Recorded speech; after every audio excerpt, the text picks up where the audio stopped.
to welcome you home.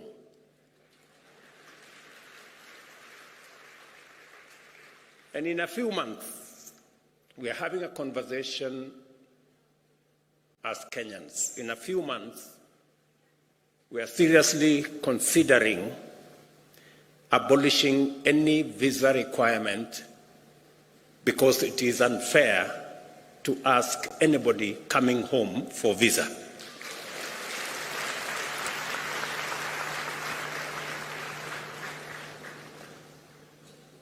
I welcome all the delegates who responded positively to Africa's call to gather at this inaugural Africa Summit in order for us to imagine, design, and then build a future of prosperity for Africa and the world. You have just stepped into, let me take that again. You have not just stepped into a conference hall. You have entered the future, a future ripe with potential, driven by global partnerships committed to African prosperity, inclusive growth, and a livable planet for all of us.